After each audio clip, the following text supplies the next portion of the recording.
Masriin nageenya bishaan Naayil eesuudhaaf tarkaanfii barbaachisu ni fudhadha jechuudhaan dhaadatte. Itoophiyaan ammoo abbaa biyyummaa bishaanii 187 waan qabnuuf ololli Masrii duubatti nun deebisu jechuudhaan deebii kenniteef. Manni marii ministeerotaa walgahii idilee 49 taa'een dambiiwwan sadii Komishinii Anisaa Nikularaa Teknoolojii Bishaanii fi Bulchiinsa Deebii balaa waliin wal qabatan raggaasiseeti jira. Naannoo Tigraayitti hiriirri waraana buleeyyii TPLF fi guyyaa kaleessaa jalqabeen fonqolchi mootummaa yaalamu maddeen Tigraay ibsaniiti jiru. Daawwattootaa fi hordoftoota lammii miidiyaa kanneen amma dhageessan hanga footoo oduu teenyaa ammaati amma bal'ina oduu isinitti himna. Masriin nageenya bishaan Naayil eesuudhaaf tarkaanfii barbaachisu ni fudhadha jechuudhaan hoggaa dhaadattu. Itoophiyaan ammoo abbaa biyyummaa bishaanii 187 waan qabnuuf ololli Masrii kun duubatti nun deebisu jechuudhaan deebii kenniteef. Ilaalchi Masrii ilaalcha sammuu koloneeffataati jechuudhaan Itoophiyaan Masriif deebisaa kenniteetti jirti. Ministeerri bishaanii fi enerjii Itoophiyaa Injiinar Habtaamuu Ittafaa ibsa guyyaa kaleessaa baaseen doorsisni Masrii tumsa itti fayyadama bishaan Naayil akka miidhu himuudhaan akeekkachiiseeti jira. Masriin laga Abbaayii fi hidha haaromsa guddaa Itoophiyaa irratti dubbii nama kakaasu cimsitee jirti jechuudhaan ministeerri bishaanii fi enerjii Itoophiyaa kun Masrii mateeti jira.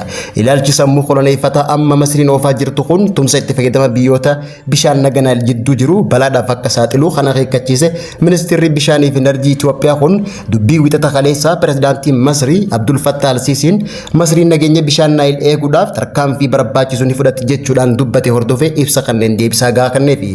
Ministeerri bishaanii fi enerjii Itoophiyaa deebii kanneen Itoophiyaan mirga itti fayyadama laga Abbaayii akka dhiiftu dhiibbaan kamuu kan hin sodaachifne ta'uu hime. Ejjennoon Masrii imaammata tumsa cimsuu caalaa Itoophiyaa dadhabsiisuuf kan kaayyeffate ta'uu ibse. Kaayyoon Masrii kunis jalaa fashalaa'uu dubbateeti jira. Manni marii ministeerotaa walgahii idilee 49 taa'een dambiiwwan sadii Komishinii Anisaa Nikularaa Teknoolojii Bishaanii fi Bulchiinsaa Deebii balaa waliin wal qabatan guyyaa irraa raggaasiseeti jira.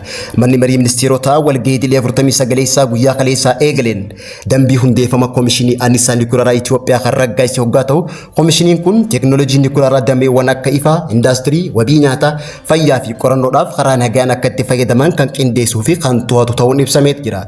Itoophiyaa fi Raashiyaan gabbisa humna Nikularaa ijaaruudhaaf waliigaltee mallatteessanii kan turan hoggaa ta'u, waliigalteen kunis muummee ministeera Itoophiyaa Dr. Abiy Ahmed daawwannaa magaalaa Moskoo Raashiyaatti taasisee hordofee kan taasifame ta'uun ibsameeti jira. Kanumaanis manni marii ministeerotaa kun Anisaa gabbisa Nikularaa Itoophiyaa keessatti akka jalqabu raggaasisuudhaan gabbisni humna Nikularaa kunis faayidaa Anisaa maddisiisuu qofaaf akka oolus ibsameeti jira. Haaluma kanaan guyyaa irraa onkololeessa 14 bara 2025 muummee ministeera Itoophiyaa Dr. Abiy Ahmed komishiinarii enerjii Nikularaa haarawaa hundeeffameef muudama kenneeti jira. Dr. Abiy Ahmed Sandokan Dabbabaadha hoogganaa komishiinarii komishinii Anisaa Nikularaa taasisuudhaan muudeeti jira. Muudamni kunis onkololeessa 14 bara 2025 guyyaa irraa eegalee hojiirra kan oolu ta'uun ibsameeti jira. Komishiniin haarawni hundeeffame kun sadarkaa idil addunyaatti teknoolojii Nikularaa hoogganuu fi qindeessuudhaan nagaa Itoophiyaa mirkaneessuuf kan tajaajilu ta'uun ibsameeti jira. Mormitoonni dhalattoota Tigraay kanneen magaalaa Finfinnee galma naannoo Oromiyaatti walitti qabaman Leetinaal Jeneraal Taaddasaan haal duree tokko malee hatattamaan aangoo akka gadhiisu gaafachuun dhaga'ame. Leetinaal Jeneraal Taaddasaa Warradaa carraa warqii uummata Tigraay tajaajiluuf kenname irraanfachuudhaan hooggansa finxaaleeyyii wayyaanee Dr. Dabratsiyoon Gabra Mikaa'eliin hiriirri mormii waraana buleeyyii TPLF adeemsifamaa jiraachuu himan. Waraanni kun qindoomina durataa TPLF Dabratsiyoon Gabra Mikaa'eliin gaggeeffamaa kan jiru hoggaa ta'u, kaayyoon waraana kanaatis qopheessummaa Shaabiyaa Jeneraal Taaddasaa Warradaa aangurraa kaasuudhaan bakka isaa ammoo ergamaa amanamaa Shaabiyaa kaa'uu waan ta'eef hiriira kana duuba gareen Eertiraa Shaabiyaan jiraachuu maddeen odeeffannoo keenya amanamoon magaalaa Maqaleetti himaniiti jiran. Fedhiin paartii mootummaa Eertiraa garee Shaabiyaadha. Jeneraal Taaddasaa Warradaa aangurraa kaasuun nama ifiif amanan itti aanaa durataa wayyaanee kan lafee duudaa hin qabne Amaanu'eel Asaffaa pirezidaantii bulchiinsa yeroo taasisuuf karoorfachuu isaanii maddeen keenya kunneen ibsaniiti jiran. Kaleessa galgala onkololeessa 13 bara 2025 hiriira mormii booda hidhattoonni fi hooggantoonni dhibbi takka ol akka hidhamanis ajajamanii turan. Hooggantoonni TPLF olaanoon walgahii hatattamaa galgala ta'aniin humnoota waraanaa keessaa kanneen iccitii waraanaa baasan ja'amanii shakkaman dhibba takka irratti tarkaanfii fudhachuuf murtee dabarsan. Haaluma kanaan mana hoogganaa nagaa fi tikanaallechaa Fisaa Bayyanaa marsuudhaan hooggantootaa fi miseensota garee hidhattoota kanaa kaleessa Maqalee fi dilbata dabre ammoo adda gudeem keessatti mormii gaggeeffamte qindeessan ja'aman akka hidhaman ajaja hatattamaa dabarsu dabarsuun isaanii gabaafameeti jira.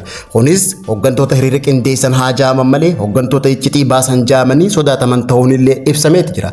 Hooggantoonni fi miseensonni hidhattoota 100 takka ol ta'an keessa raayyaa ittisa biyyaa kanneen turan 44 fi humni ittisa raayyaa Tigraay ammoo 22 kanneen sodaataman hatattamaan akka hidhaman murtaa'eeti jira. Haa ta'uutii malee yeroo ammaan tana naannoo Tigraay kutaalee garagaraatti jeequmsi dabalataa itti fufuun mormiin jabaan uummata dabalachuudhaan dhoheeti jira. Guyyaa har'aatis naannoo Tigraay magaalaa Maqaleen alattis uummata dabalachuudhaan daandii Maqaleedha Aguulaa Wukroo Addagiraat jidduu jiru hiriira hidhattootaatii fi uummataatiin cufamee ooluu fi haadholii daa'immanii fi manguddoota dabalatee imaltoonni aduu keessa dhaabbachaa oolu maddeen keenya magaalaa Maqalee lammii miidiyaatti himaniiti jira.